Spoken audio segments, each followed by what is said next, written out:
What was I teaching you? Paralympics. So let's start that. I have completed Paralympic Games.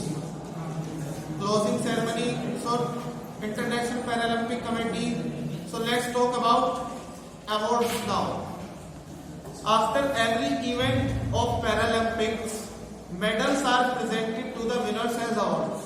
Medal present किए जाते हैं award के रूप में हर एक पैरालंपिक इवेंट के बाद में। जैसे ओलंपिक के मेडल दिए जाते हैं सिल्वर, ब्रॉन्ज, है ना, गोल्ड, ऐसे ही पैरालंपिक के मेडल प्रेजेंट किए जाते हैं विनर्स को। The competitors teams that secure first, second and third position stand up at the victory podium. जो कॉम्पिटिटर यहाँ पे किस लिए लिखा गया है कि अगर कोई सिंगल खिलाड़ी है, सोलो प्लेयर है कोई किसी गेम में, तो वो या फिर टीम जो भी फर्स्ट, सेकंड या थर्ड पोजीशन होल्डर होते हैं वो विक्ट्री पोडियम पर खड़े किए जाते हैं according to number first, second and third. They are awarded the medals, उन्हें फिर मेडल पहनाए जाते हैं। After giving away the medals, national flags of the 3 countries are unfurled and hoisted. Medal पहनाने के बाद में जिस देश के 3 खिलाड़ी होते हैं, first position holder, second position holder, third position holder, उनके फ्लैग को अनफोल्ड कर दिया जाता है। वहां पर फोल्डेड फ्लैग्स लगे होते हैं सारे देशों के जितने भी हिस्सा ले रहे हैं, तो उनके फ्लैग को अनफोल्ड कर दिया जाता है और उनका ध्वज लहराता है उस सामने तीनों देशों में। ठीक है, तो after giving away the medals, national flags of the 3 countries are unfurled and hoisted. The tune of the national song of the gold medal winning country is played. और जो गोल्ड मेडल जीतता है उसके देश की नेशनल एंथम की जो tune है वो प्ले की जाती है। ठीक है, पैरालंपिक मोटो क्या है? पैरालंपिक मोटो कहता है स्पिरिट इन मोशन। ठीक है, उत्साह के साथ गति या उत्साह में गति, ये है Paralympic motto. It was started in 2004 Athens Paralympic. और ये जो मोटो दिया गया था, जैसे ओलंपिक का मोटो है, क्या है? हाँ? मोटो क्या है? मोटो ओलंपिक का मोटो क्या था सर? मोटो मोटो पूछ रहा हूं मैं। जंप हायर रनिंग, सिटियस, ऑल्टियस और फोर्टियस। Citius, ऑल्टियस, Fortius. ठीक है ना, बैठ जाइए। तो ऐसे इनका मोटो है spirit in motion is the Paralympic motto. और ये 2004 में एथेंस पैरालंपिक्स में शुरू हुआ। Prior to this Olympics the motto of Paralympics was mind, body and spirit. इससे पहले जो इसका मोटो था वो था माइंड, बॉडी एंड स्पिरिट, 2004 से पहले। लेकिन अब इसका मोटो क्या है? Spirit in motion. ठीक है, कैटेगरीज ऑफ डिसेबिलिटी। अब डिसेबिलिटीज की कैटेगरी क्या क्या है? The international Paralympic committee has established 10 disability, 10 अक्षमताएं। अक्षमता मतलब किसी तरह से शरीर में फिजिकली डिसेबिलिटी की यहाँ पे बात हो रही है, फिजिकल डिसेबिलिटी या मेंटल रिटार्डेशन की बात यहाँ पे हो रही है। तो 10 डिसेबिलिटी कंसीडर की जाएंगी। इनके अलावा अगर कोई डिसेबिलिटी है तो वो डिसेबिलिटी में कंसीडर नहीं की जाएगी। कैटेगरीज इंक्लूडिंग फिजिकल, शारीरिक, विजुअल दृष्टि से संबंधित, इंटेलेक्चुअल इम्पेयरमेंट मतलब बुद्धि से संबंधित, शारीरिक दृष्टि से संबंधित और बुद्धि से संबंधित। इम्पेयरमेंट 3 अक्षमताएं ये कंसीडर की गई है। अब इन 3 की सब कैटेगरी हो सकती है 10 के। विजुअल इम्पेयरमेंट कैसे माना जाएगा? फिजिकल इम्पेयरमेंट किस किस को माना जाएगा? इंटेलेक्चुअल इम्पेयरमेंट में क्या क्या माना जाएगा? तो इस तरह से टोटल कुल मिला के 10 डिसेबिलिटीज हैं। Athletes with one of these disability can participate in the Paralympic game. जो इन डिसेबिलिटीज के साथ खिलाड़ी होते हैं उनको पैरालंपिक गेम्स में पार्टिसिपेट कराया जा सकता है। तो note every sport can allow for every disability category. हालांकि हर एक डिसेबिलिटी कैटेगरी के लिए हर एक गेम नहीं है।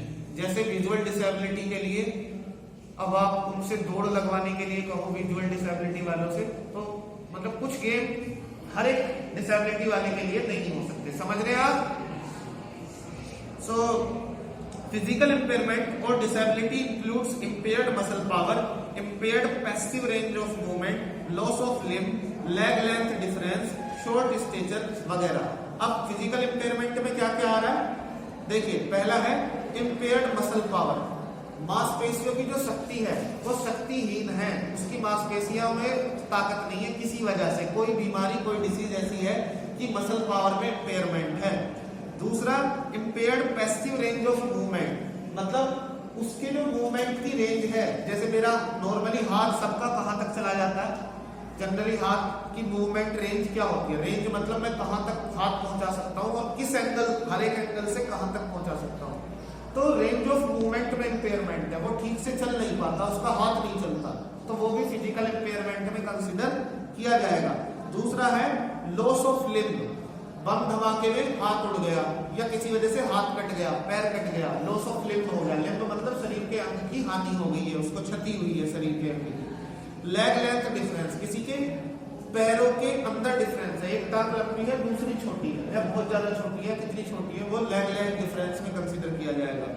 शॉर्ट स्टेचर है, कोई बहुत ज्यादा नाटा है, मतलब एक तो होता है कि ठीक है एवरेज हाइट, लेकिन कोई बहुत ज्यादा नाटा हो, शॉर्ट स्टेचर हो उसका, तो उसको भी किसमें फिजिकल इम्पेयरमेंट में कंसीडर किया जाएगा। ये तो हो गया फिजिकल इम्पेयरमेंट।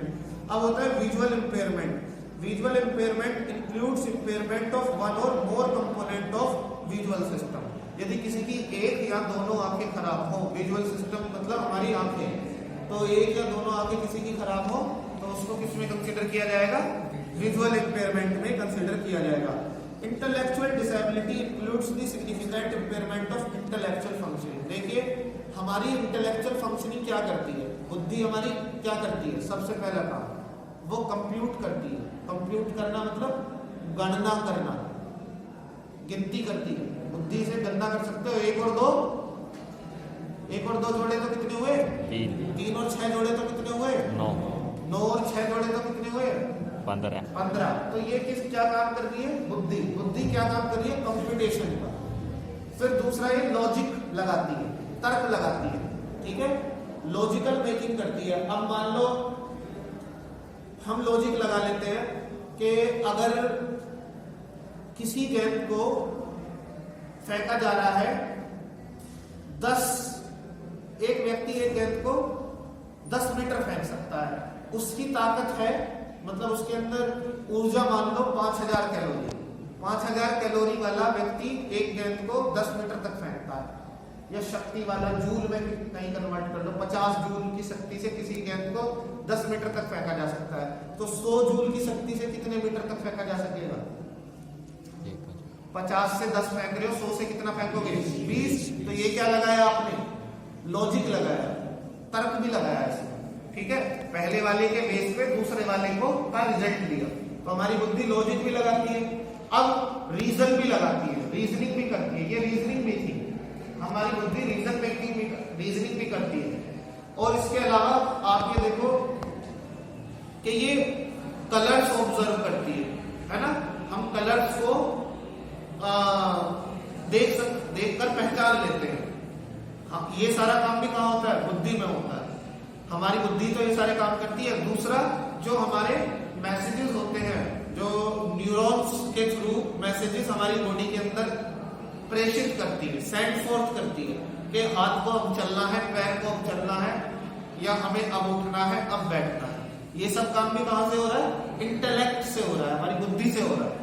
तो अगर ये बुद्धि काम ना करे, ये सब काम ना करे, या नॉर्मल इंसान के अंदर जितनी IQ, इंटेलिजेंस कंटेंट पोटेंट जितनी होनी चाहिए, बुद्धि लब्धि जितनी होनी चाहिए, वो IQ किसी की बहुत ज्यादा कम हो तो हम उसको क्या मान लेते हैं, ये है मंद बुद्धि, है ना। बुद्धि की IQ को डिवाइड किया गया है। जैसे एक औसत एवरेज लेवल का इंसान होता है, औसत बुद्धि किसी की होती है 90 से 100, उससे ऊपर एबव एवरेज, उससे ऊपर गुड, उससे ऊपर बेस्ट, और एक होता है गॉड गिफ्टेड, ब्रिलियंट, ठीक है। फिर उससे नीचे एवरेज से नीचे बिलो एवरेज, ठीक है, पुअर, और पुअर से नीचे बिल्कुल क्या होता है, मंद बुद्धि, ठीक है। तो वो मंद बुद्धि अगर कोई इंसान है तो उसको क्या मानेंगे, इंटेलेक्चुअल इम्पेयर्ड मानेंगे, बौद्धिक रूप से क्या मानेंगे, उसको अक्षम मानेंगे कि वो बौद्धिक अक्षमता उसके अंदर नहीं है। तो ऐसी बौद्धिक अक्षमता वाले इंसान को इसमें कंसीडर किया जाता है इंटेलेक्चुअल इम्पेयरमेंट के अंदर। समझ में आ गई बात। The International Paralympic Committee mainly serves athletes with physical and visual disability, whereas intellectual disability has been added to some Paralympic games. देखिए ज्यादातर फिजिकल और विजुअल डिसेबिलिटी को ही पैरालंपिक गेम्स में कंसीडर किया जाता है, लेकिन इंटेलेक्चुअल डिसेबिलिटी वाले लोगों के लिए भी कुछ गेम इसमें शामिल किए गए हैं। पैरालंपिक में इंटेलेक्चुअल वालों के लिए भी कुछ गेम शामिल किए गए। ठीक है, अब इसमें लिस्ट दी हुई है year and venues of Paralympic held so far. अभी तक जितने पैरालंपिक हुए हैं उनके समर की अलग लिस्ट दी हुई है और विंटर की अलग लिस्ट दी हुई है। ठीक है, there are 22 sports at summer Paralympic and 6 at the winter Paralympic. और इसमें लिस्ट दी हुई है कौन कौन से खेल हैं पैरालंपिक स्पोर्ट्स में, समर वालों में और विंटर वालों में। ये सब आपको चेक कर लेने, सारे गेम्स देख लेना और नेट पे एक बार इनको चेक भी कर लेना कि इस गेम को कैसे, थोड़ा बहुत जानकारी होनी चाहिए सब गेम्स के बारे में। स्पेशल ओलंपिक्स की बात कर रहे हैं, special Olympic Bharat. Next topic, special Olympics were started by Eunice Kennedy Shriver, sister of John F Kennedy. John F Kennedy की बहन यूनिस कैनेडी श्रीवर के द्वारा ये शुरू किए गए थे। The former president of USA, और जॉन एफ कैनेडी कौन थे? ये अमेरिका के, यूएसए जो संयुक्त राज्य अमेरिका के भूतपूर्व प्रधानमंत्री थे, प्रधानमंत्री राष्ट्रपति थे। In fact, she believed that with equal opportunities and experience as anyone else, people with special need could compete far more than ever thought possible. John F Kennedy की बहन इनीस कैनेडी का मानना यह था कि ऐसे लोग जो किसी तरह से शारीरिक रूप से अपंग होते हैं, दिव्यांग होते हैं, यदि उनको समान अवसर दिए जाएं तो वो जितना हमने सोचा होता है उससे कहीं ज्यादा बेहतर प्रदर्शन कर सकते हैं। उनका मानना यह था। She was convinced that children with intellectual disability, वो इस बात से पूरी तरह सहमत थी कि ऐसे बच्चे जो बौद्धिक अक्षमता के शिकार होते हैं, इंटेलेक्चुअल डिसेबिलिटी के शिकार होते हैं, वो could be exceptional athlete, वो भी एक एक्सेप्शनल एथलीट, मतलब ऐसे एथलीट बन सकते हैं जो बिल्कुल दूसरों से अलग हो, जो उनके बारे में जैसी परफॉर्मेंस के बारे में सोचा भी ना गया हो, ऐसी अच्छी परफॉर्मेंस वो दे सकते हैं। And that through sports they can realise their potential, और वो इस बात को भी मानती थी कि स्पोर्ट्स के द्वारा, खेल कूद के द्वारा वो अपनी पोटेंशियल को, अपनी क्षमता को, अपनी ताकत, अपनी शक्ति को पहचान सकते हैं। उनको पता लगेगा कि हमारे अंदर भी कुछ करने की, कर गुजरने की क्षमता है। For growth and development, potential है उनके अंदर ग्रोथ का और डेवलपमेंट का। वो शारीरिक रूप से ग्रोथ भी कर सकते हैं और मेंटली और सोशली डेवलप्ड भी हो सकते हैं। तो ऐसा मानना था किसका? जॉन एफ कैनेडी की बहन यूनाइस कैनेडी का, कैनेडी श्रीवर, यूनाइस कैनेडी श्रीवर उनका पूरा नाम है। कीपिंग दिस इन माइंड, इस बात को ध्यान में रखते हुए she started a day camp for children, उन्होंने एक दिन का कैंप लगाना शुरू किया ऐसे बच्चों के लिए जो इंटेलेक्चुअली डिसेबल्ड थे, जिनकी बौद्धिक अक्षमता जिनके अंदर मौजूद थी। एट हर होम, पहले उन्होंने अपने घर पर यह काम शुरू किया। She invested a lot of efforts to start this games, उन्होंने इन खेलों को शुरू करने के लिए बहुत ज्यादा एफर्ट लगाए। Owing to her efforts, the first special Olympics were held in July 1968 in Chicago. अब उनके एफर्ट्स का परिणाम ये रहा कि सबसे पहले स्पेशल ओलंपिक हेल्ड हुए जुलाई 1968 में शिकागो में। About 1000 athletes from USA and Canada participated in one day event. इस एक दिन के इवेंट में यूएसए और कनाडा से 1000 एथलीट आए जो क्या थे? बौद्धिक रूप से अक्षम थे। Which was a joint venture by Kennedy Foundation and Chicago Park District। ये जॉइंट वेंचर था, एक ऐसा समारोह था, एक ऐसा मतलब कार्यक्रम था जो कैनेडी फाउंडेशन के द्वारा और शिकागो पार्क डिस्ट्रिक्ट, ये दो संस्थाएं हैं जो ऐसे लोगों के लिए काम करती हैं। इन दो संस्थाओं ने जॉइंट वेंचर किया, एक दिन का ऐसे लोगों का खेल कराया, ऐसे लोगों का गेम्स कराए जो इंटेलेक्चुअली डिसेबल्ड थे।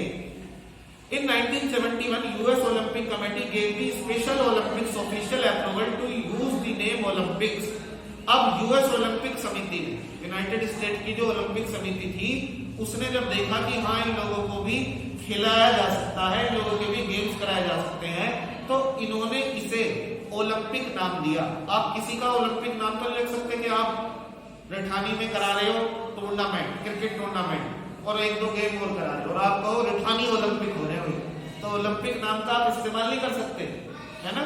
ट्रेडमार्क लिया हुआ है, ये पूरे वर्ल्ड का ट्रेडमार्क है, मतलब इसको आप इस्तेमाल नहीं कर सकते किसी भी चीज के लिए इसे बिना किसी अप्रूवल के। तो यूएस ओलंपिक कमेटी ने इसको अप्रूवल दे दिया और इसको ओलंपिक नाम इस्तेमाल करने के लिए दे दिया, स्पेशल ओलंपिक के नाम से, ठीक है। France sent the first set of athletes from outside North America to the second games held in 1970। अब 1970 में जब दूसरी बार खेल कराए गए तो अमेरिका से बाहर किसी दूसरे देश ने जो एथलीट, मतलब इस तरह के इंटेलेक्चुअल डिसेबल्ड एथलीट भेजे, वो था कौन सा देश? फ्रांस। याद रखना। 10 नेशन इन 1972 गेम्स। फिर उसके बाद जब 1972 में खेल हुए तो 10 देशों ने अपने एथलीट भेजे।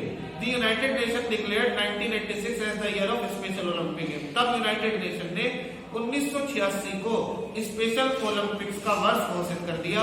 इन 1988 the special Olympics were officially organised by International Olympic Committee. और फिर इन स्पेशल ओलंपिक्स को अडॉप्ट कर लिया गया किसके द्वारा?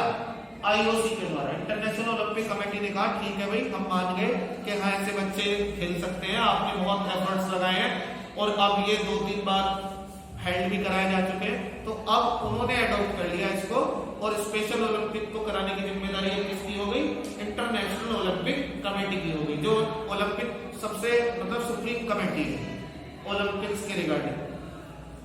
In 2003 Special Olympics, approximately 7,000 athletes from 150 nations participated in 18 disciplines.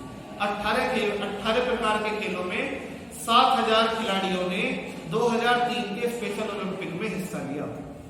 अब इसका सिंबल क्या है? इसका भी कोई सिंबल है, जैसे ओलंपिक्स का सिंबल है 5 छल्ले।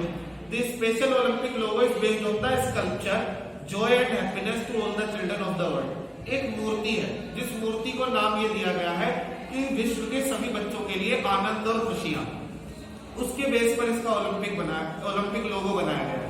The logo is a symbol of growth. ये लोगो जो है ये ग्रोथ का एक सिंबल है, ठीक है। Confidence and Joy among children. Confidence और जॉय का एक सिंबल है among children and adults with disabilities. ऐसे चिल्ड्रन और एडल्ट्स को दिखाया गया है इस सिंबल में जो डिसेबिलिटीज के साथ है। हु आर लर्निंग कोऑर्डिनेशन, जो आपस में कोऑर्डिनेशन सीख रहे हैं, मास्टरिंग स्किल्स में मास्टरी कर रहे हैं, पार्टिसिपेटिंग इन कंपटीशन में पार्टिसिपेट कर रहे हैं, preparing themselves for richer and more productive life. और अपने आप को तैयार कर रहे हैं कि वो ज्यादा संपन्न और ज्यादा प्रोडक्टिव लाइफ जी सके। अब प्रोडक्टिव कब होती है लाइफ? अगर आपके जीवन से आपके समाज को, आपके परिवार को, आपके देश को कोई लाभ हो रहा है तो आपकी लाइफ है प्रोडक्टिव। उससे कुछ प्रोडक्ट निकल करके आ रहा है, उससे कुछ आप उत्पादन कर पा रहे हो। और अगर आपके होने ना होने से किसी को कोई फर्क नहीं पड़ता, आपके देश को, आपके समाज को, आपके परिवार को कोई फायदा नहीं है आपसे, तो आपकी लाइफ प्रोडक्टिव नहीं है। तो ऐसे लोगों के लिए, ऐसे लोगों का मतलब दिखाया गया है इसके सिंबल में जो प्रोडक्टिव लाइफ जीना चाहते हैं, रिचर लाइफ जीना चाहते हैं और जिन्होंने एक दूसरे को कोऑपरेशन के द्वारा वो ऐसा कर गए हैं। तो मतलब यहाँ पे सिंबल स्पेशल ओलंपिक भारत के कॉर्नर में इसका एक सिंबल दिखाया गया है, आप देख सकते हैं पिक्चर में, जिसमें हाथ पकड़ा हुआ है एक दूसरे का बहुत सारे बच्चे हैं पीपल है। लेकिन इसमें क्या दिखाया गया है? 2 टांगे और 6 हाथ दिखाए गए। ध्यान से देखिए, तो ये डिसेबिलिटी को शो करने के लिए इन्होंने ऐसा किया। Special Olympic flame. The flame of hope is the name given to the torch that is carried to and lit at special Olympic games. Special Olympic games में जो फ्लेम जलाई जाती है उसको फ्लेम ऑफ होप नाम दिया गया है, आशा की मशाल नाम दिया गया है उसको। और इसका प्रोसेस वही है कि उसको ओलंपिया वैली से सूर्य की किरण से जला के उस सिटी में लाया जाता है जहां पर ये गेम्स होने वाले हैं। ईयर एंड वेन्यू यहाँ पे लिखे हुए हैं, कौन कौन सा ईयर, कौन कौन से वेन्यू कहाँ ये हुए हैं। और 2023 में ये बर्लिन में स्केड्यूल्ड है, तो आप देख सकते हैं बर्लिन में होने वाले हैं। The following games and sports are included in Special Olympic. और Special Olympic में कौन कौन से खेल हैं आप देख सकते हैं. Year and venue of Olympic Games held so far.